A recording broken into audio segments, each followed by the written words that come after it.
Hey. All right, so we have with us the one and only Internet Hulk, and it seems like this is becoming a weekly thing, Internet Hulk. We keep meeting this way. Yeah, we do. Last time we had Coco. This time we have me again. Yeah.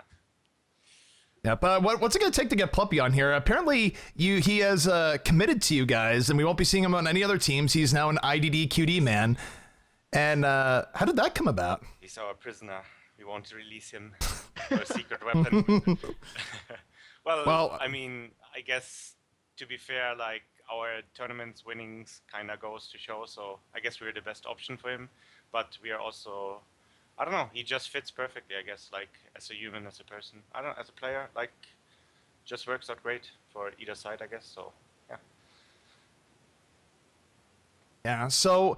Out of curiosity, I would be remiss if I didn't open up asking about this. What's up with the tankless composition you guys are running, where you had Lucio, 2 Zenyatas, a Genji, a Tracer, no tank whatsoever, not even a Roadhog? Why did that work? Why is it so good? And is it a gimmick or is it here to stay?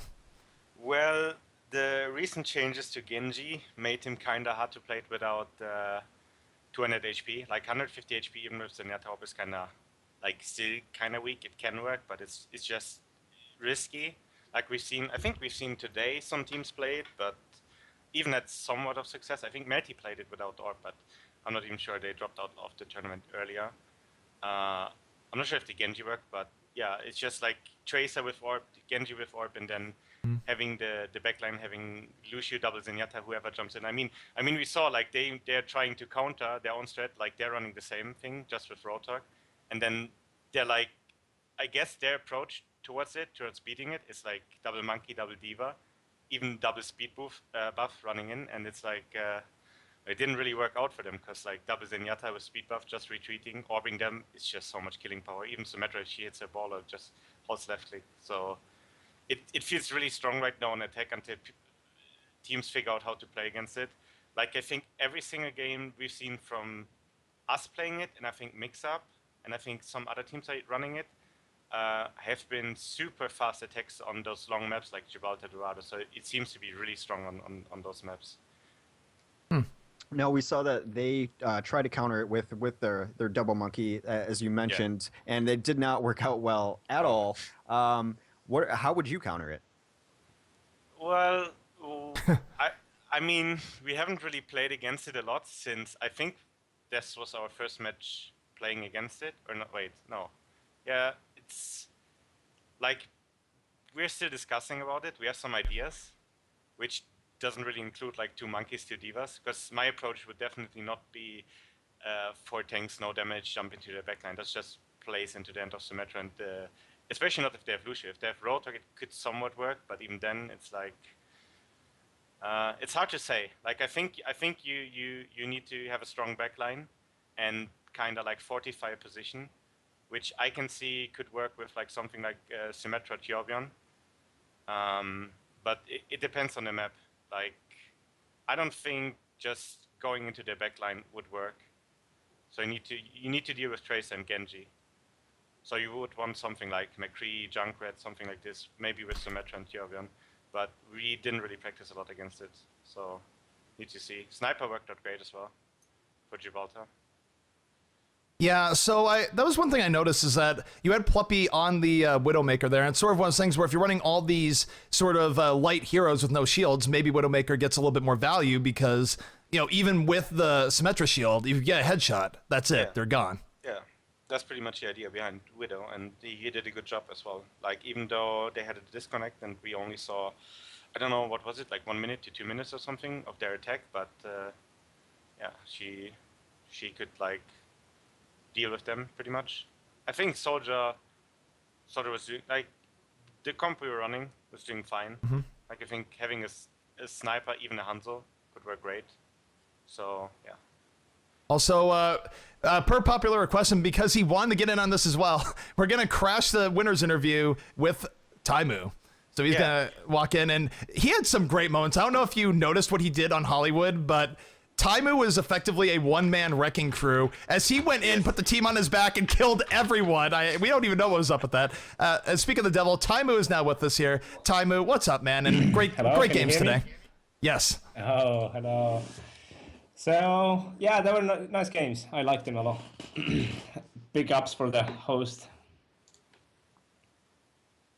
Yeah, so we're just talking about here, and so one thing we saw a little bit of a dissension here. We saw a lot more Junkrat, and we'll get more to that later on what you guys think about Junkrat. But at times we saw that Mix-Up was not running a McCree in favor of running a Junkrat and some other stuff. Now, Taimu, you're effectively always on McCree, aside from the few times around Tracer. Mm-hmm. Do you think that not running a McCree on defense is a bad idea, or where do you stand on that? I know you might be biased. It's not a bad idea, but it just depends on the play style, and we're kind of an aggressive team, even on defense. So most of the time, I'd say McCree is better. It's easier to play, let's say. Like, it's easier to play than, let's say, if you switch the McCree for Junkrat or Reaper.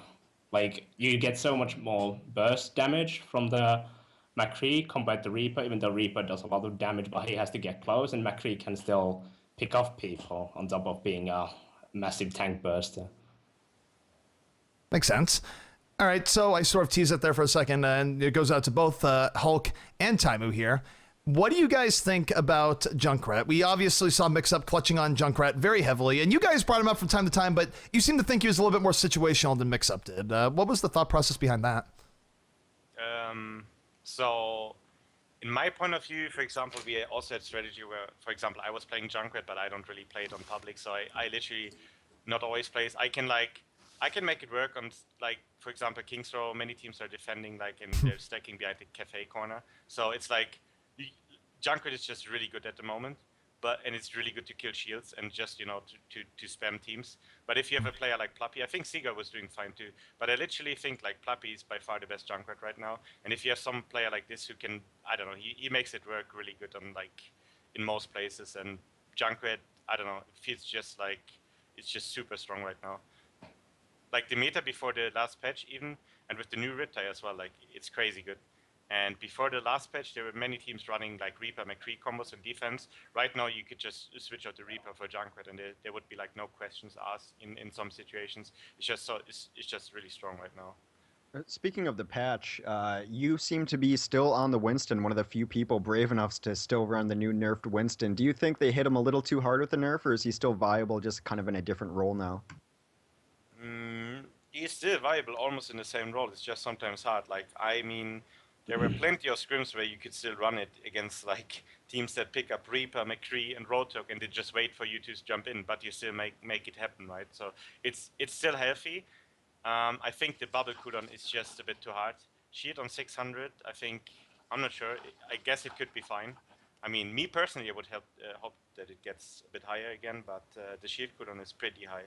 So, like, it's not as dominant as before, but I still think Winston is in a healthy place. It's not even situational. It's just overall good, but there might be like triple DPS, and some scenarios might just be better sometimes. So, yeah.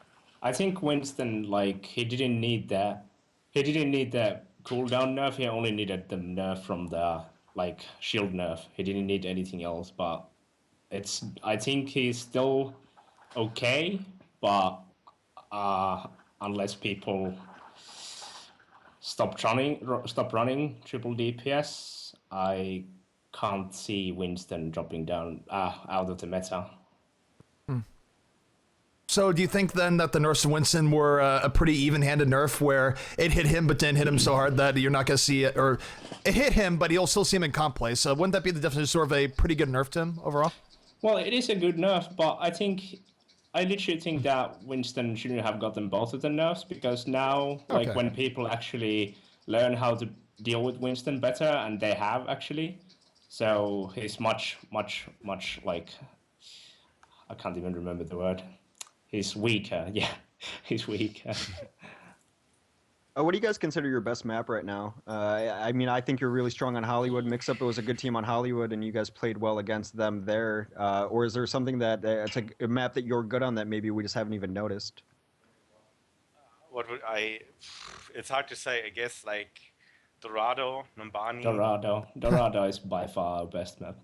Well, yeah, but then again, I think what's common like for every team right now, since Overwatch is still young, and many teams make adjustments to players and everything, it's just that you might have like super defense on like the first point of maps, but then the second half is kind of where you struggle, or with picks, or like how to position. Many maps like start off with like a normal sort of payload until the second checkpoint, and then the second checkpoint starts to be like the ship room in Gibraltar, where it's important to have high ground, same as in Hollywood. So it's like many teams still need to adapt, and it changes constantly.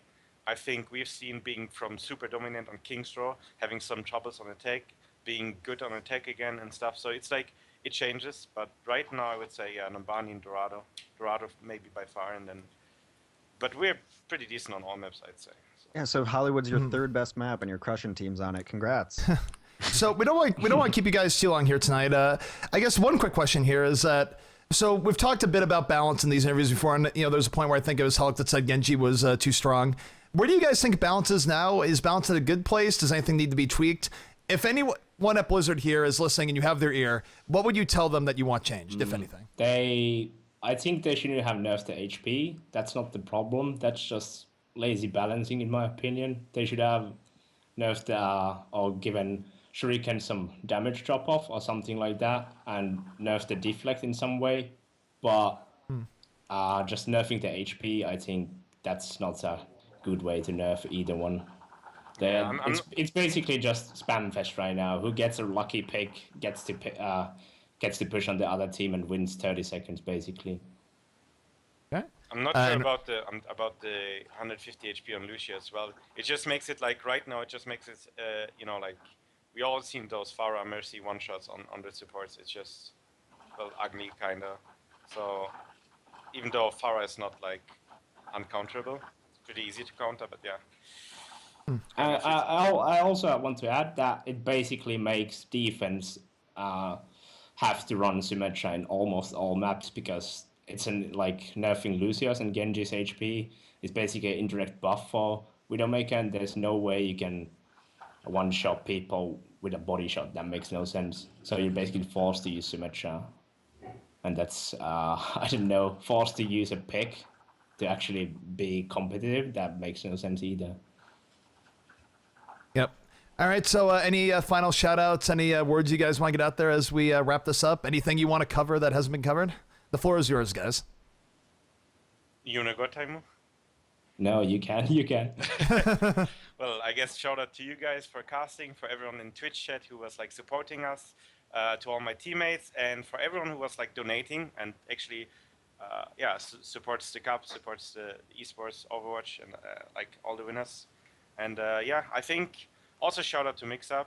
I mean, like they had some trouble on the last map, but I also, I might add, I actually watched a match Mixup played against Melty, and I actually liked their strategy, the way they played, the characters they picked. I liked it a lot.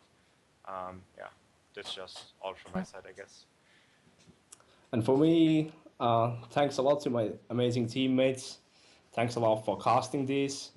And thanks a lot to GosuGamers for actually hosting this. And then I'd like to thank all of my stream viewers. It's Twitch/Timothy. Wow. Yeah, the shameless self-plug. And then, well, I don't know. I have no one else to thank. So thank you all for watching. Well, I'll help you on the shameless self-plug. If you're going to plan on streaming immediately after, I mean, you've just played all day, but if you want to play some more, we'll send it your way, Taimu. If you want the... I'll do it. All right, get that stream up as we end. Yeah, no, he's selling out, but you guys should watch him sell out. One of the best McCrees in the game. So thank you so much, INTERNETHULK and Taimou, and we might just be in this place again tomorrow. We'll see you guys tomorrow in the NA Cup. See you. Thank you. See you. Thank you. So Hex,